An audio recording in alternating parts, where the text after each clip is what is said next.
দোলার বাঙালিয়ান রান্নাঘরে আপনাদেরকে স্বাগতম। আজ আমি সিমের পকোড়ার রেসিপি নিয়ে চলে আসলাম। তাহলে দেখে নিন আমি কিভাবে সিমের পকোড়াটা বানিয়েছি। প্রথমেই সিমের বীজটা সিদ্ধ করে নিতে হবে। তার জন্য আমি সিদ্ধ করতে বসিয়ে দিলাম 10 মিনিটের মতন। এই তো আমি এসে আবার দেখছি সিদ্ধ কতটা হয়েছে, আর একটু সিদ্ধ করতে হবে।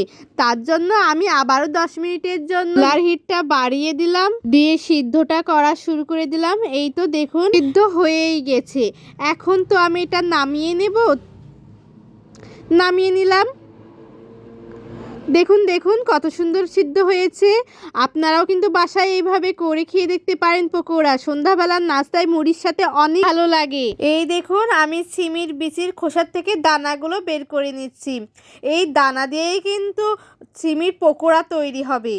অবশ্যই কিন্তু সিমের বিচির থেকে ওই দানাটা বের করে নিতে হবে, না হলে কিন্তু ভালো হবে না পকোড়া। কারণ খোসা থাকলে তো আর পকোড়া খাওয়া যাবে না ভালোভাবে। দানাটা বের করে নিলে ভালোই হবে। এই তো আমি এই খোসার থেকে দানাটা বের করে নিচ্ছি। আমার প্রায় শেষ।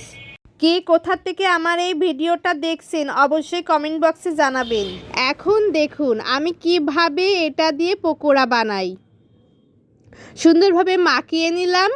এই দানা সিমগুলো একদম পিষে ফেলতে হবে। এই তো দেখুন কত সুন্দরভাবে পিষে ফেললাম। দেখুন দেখুন কতটা মিহি করে ফেলেছি। আপনারাও যদি বাসায় করে খেতে চান তাহলে কিন্তু অবশ্যই এইভাবে করে নেবেন। আমি পরিমাণ মতন হলুদ, পরিমাণ মতন লবণ নিলাম, তার সাথে কাঁচা লঙ্কা এবং পেঁয়াজ কুচি নিয়ে নিলাম। হ্যাঁ, অবশ্যই কিন্তু ডিমটাও নেবেন। এই যে আমি ডিমটা নিয়ে নিলাম, নিয়ে এখন সুন্দরভাবে মাখাতে থাকবো। মাখাইয়ে নিলাম। ভালোভাবে কিন্তু মাখাতে হবে। এর সাথে আমি সামান্য পরিমাণ ময়দা নিয়ে নিলাম।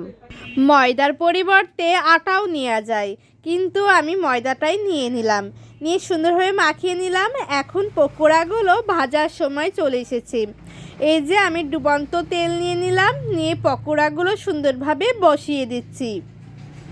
যতদূর তেল যাচ্ছে আমি ততদূরই কিন্তু পকোড়াগুলো বসিয়ে নিচ্ছি। আপনারা যদি বাসায় করে খেতে চান তাহলে কিন্তু অবশ্যই এইভাবে করে দেখতে পারেন। এই যে এক পিঠ ভাজা হয়ে গেছে, তাই আর এক পিঠই আমি ভাজছি। এই পিঠ ও পিঠ করে নিচ্ছি যাতে সুন্দরভাবে ভাজা হয় এবং মুচমুচে হয়। এই তো ভাজা প্রায় কমপ্লিট। এখন আমার এটা তুলে নেওয়ার সময় এসে গেছে। আমি এটা ভালোভাবে তেল ঝরিয়ে তুলে নেব।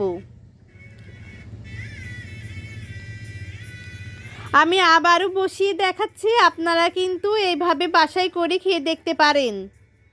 সন্ধ্যাবেলার নাস্তায় বা সকালবেলা কিন্তু এটা একদম পারফেক্ট খাবার। দোকানের থেকে এখন কিনবেন কেন?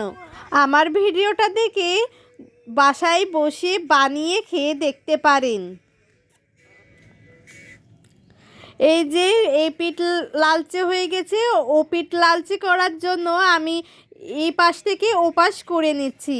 হয়েই গেছে। এখন আমি তেল ঝরিয়ে তুলে নিচ্ছি। এই তো আমি পরিবেশন করে নিলাম সস দিয়ে। খেতে কিন্তু অনেক অসাধারণ হয়েছে। আপনারাও কিন্তু করে খেয়ে দেখবেন। টাটা।